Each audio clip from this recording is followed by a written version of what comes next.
Hi friends, మనము ఈ వీడియోలో రాజ్యము అనే అంశాన్ని గురించి స్టడీ చేద్దాం. చాలా పరీక్షలలో రాజ్యము అనగా ఏమన్నాడు, రాజ్యం యొక్క లక్షణాలు ఏంటి అని అన్నాడు. రాజ్యం యొక్క లక్షణాలు ఏమి అనగా ప్రజలు, ప్రదేశం, ప్రభుత్వం, సార్వభౌమాధికారం, అంతర్జాతీయ గుర్తింపు. ఇవన్నీ కూడా మనకి రాజ్యం యొక్క లక్షణాలు అన్న విషయాన్ని ఇక్కడ మనకి అర్థం చేసుకుంటా ఉన్నాం. మరి ఈ రాజ్యము అన్నటువంటి విషయాన్ని గురించి, రాజ్యము అనేటటువంటి డెఫినేషన్ని గురించి మన భారత రాజ్యాంగములో ఎన్నిసార్లు రాయబడ్డది, ఏ ఆర్టికల్స్ ఈ విషయాన్ని గురించి నిర్వచనాన్ని ఇస్తున్నాయి అన్నాడు. ఏ అంశాన్ని గురించినటువంటి నిర్వచనాలంట?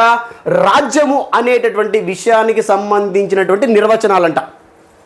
కేవలము 2 సార్లు మాత్రమే ఈ రాజ్యము అనేటువంటి అంశానికి సంబంధించినటువంటి నిర్వచనాలు రాయబడ్డాయి 2 ఆర్టికల్స్ దగ్గర.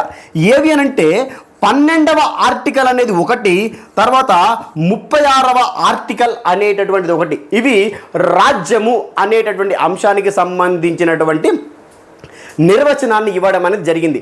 అయితే ఒకసారి ప్రశ్న ఏ విధంగా వచ్చిందంటే, రాజ్యము అనే అంశాన్ని గురించి మొట్టమొదటిసారిగా నిర్వచించినటువంటి వ్యక్తి ఎవరు అన్నాడు. ఎవరు అనంటే మనకి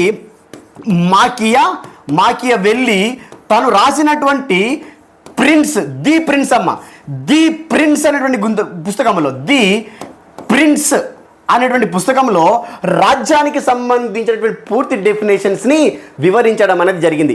ఇది రాజ్యానికి సంబంధించినటువంటి అంశము.